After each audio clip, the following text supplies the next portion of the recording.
17-ші сабақ статистикалық элементтерге берілген есептер. Бірінші есеп. Оқушының математика пәнінен тапсырған 10 тестілеу жұмысының ұпайлары төмендегідей. Яғни мынадай төмендегідей ұпай алыпты. Бірінші тесттен 22, екінші тесттен 26 ұпай алған, яғни 10-ші тесттен 30 ұпай алыпты. Орташа ұпайын, модасын, медианасын және құлашын анықтаңыз. Орташа ұпайын анықтау үшін берілген сандардың барлығын қосамыз. Яғни 22, 26, 23 дегендердің барлығын қосып шығамыз да 10-ға бөлеміз. Яғни қосылар санына бөлінеді. Сонда 22 қосылған 26, 23, 29, 21, 22, 27, 25 және 28 және 30.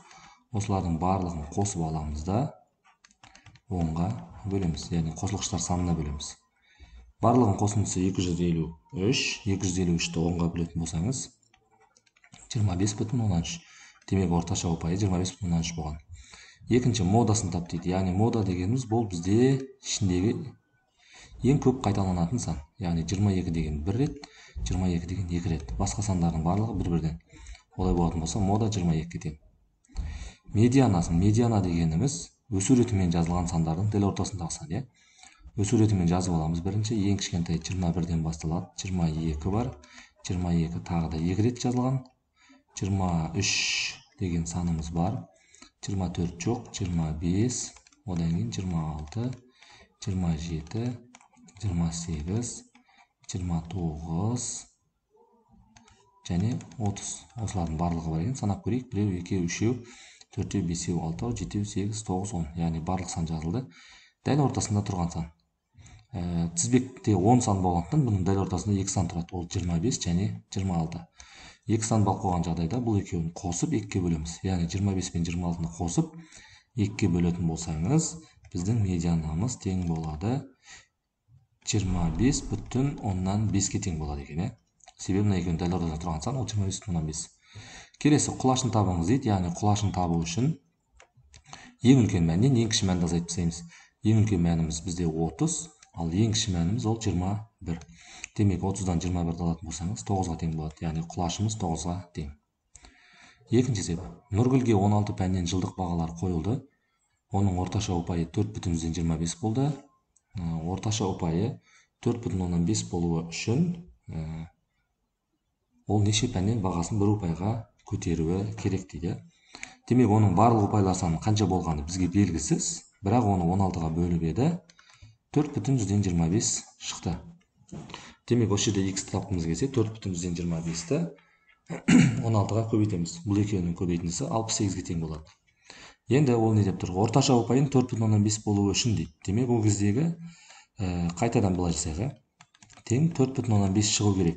Орташа ұпайы 4,5 шығу үшін, яғни берілген санды 16-ға бөлгенде 4,5 шығу керек. Яғни осы жерден y тапқымыз келсе, мына екеуін бір-біріне көбейтеміз. Яғни 16-ны 4,5-ге көбейтсек, 72 шығады.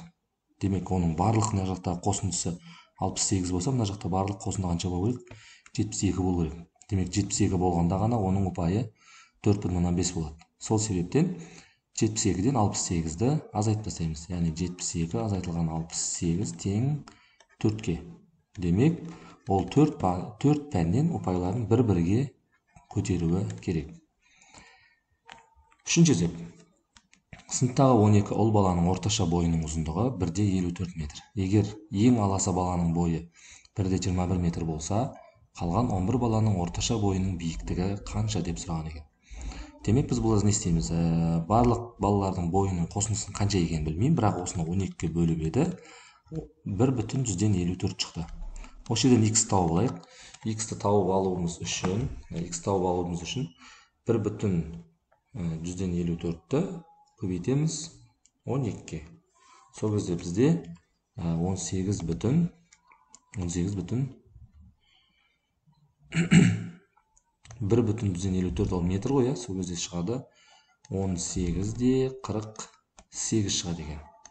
Демек, бұлардың бойларының осынша болатын еді орташасы. Ал енді бізде ең кішкентай баланың бойының биіктігі 1,21 деді. Демек, 18,48-ден азайтамыз 1,21-ді.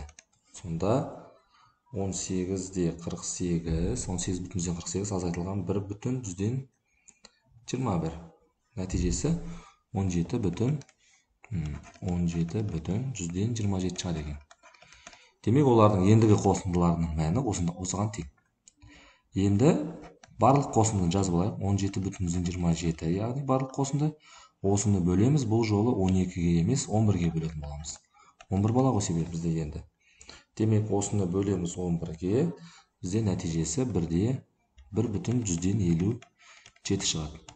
Демек, қалған 11 баланың орташа бойы 1 метр 57 сантиметрге тең болады екен. Төртінші есеп. 6 баланың орташа бойы 1,2 метр. Ең кішкентай баланың бойы 1,1 метр болса, қалған 5 баланың орташа бойын анықтаңыз. Дәл осы есеп екен. 6 баланың орташа бойы, яғни x деп белгілейміз. X-ті 6-ға бөлген кезде 1,2 шықты. Осы жерден x табатын болсақ, мынау 7,2-ге тең болады. Енді 7,2-ден азайтамыз. Ең кішкентай баланың бойы 1,1-ді, яғни 6,1 шығады. Енді 6,1-ді бөлеміз. Бұл жолы қалған 5 балаға деп айтты. Демек 5-ке бөлеміз. 6,1-ді бөлеміз 5-ке. Нәтижесі 1,22 шығады. Яғни 1,22. Сонымен орташа бойы, ендігі қалған 5 баланың орташа бойы 1 метр 22 сантиметрге тең. Бесінші есеп. Футбол алаңындағы бір команданың ойыншыларының орташа жасы 29 жас. Бір ойыншы ойыннан шеттеткеннен кейін қалған 10 ойыншының орташа жасы 30 болды. Шығып қалған ойыншының жасы нешеде? Орташа жасы 29-да дейді. Демек, бізде барлық адамдардың жасының қосындысы бізге белгісіз, бірақ футбол алаңында 11 адам ойнайтын. Сол кезде олардың орташа жасы 29 шықты. Осы жерден x-ті табатын болсақ, 29 мен 11-ді көбейтеміз. 29-ды 11-ге көбейтетін болсаңыздар, 319 шығады. 319 шығады. Енді бір адам ойыннан шығып кетеді. Олардың жастарының қосындысы қазір белгісіз болып қалды. Бірақ шығып кеткеннен кейін олардың 10 ойыншының орташа жасы 30-ға тең болды. Яғни мына жерде y деп ала берейік. Бірақ бұл жолы 10 адам қалды. Себебі бір адам ойыннан шығып кетті. Сол кезде олардың орташа жасы 30 болды. Осы жерден y тапқымыз келсе, мына екеуін не істейміз? Бір-біріне көбейтеміз. Яғни 30-ды 10-ға көбейтетін болсаңыздар 300 шығады. Бұған дейін олардың жастарының қосындысы 319 болса, яғни 11 адам толық болған кезде, ал қазір 10 адам болған кезде 300 болып қалды. Демек, 300-ден 319-дан 300-ді азайтамыз. 319 азайтылған 300. Демек, 19 шығады. Жауабы, шығып кеткен ойыншының жасы 19 жаста.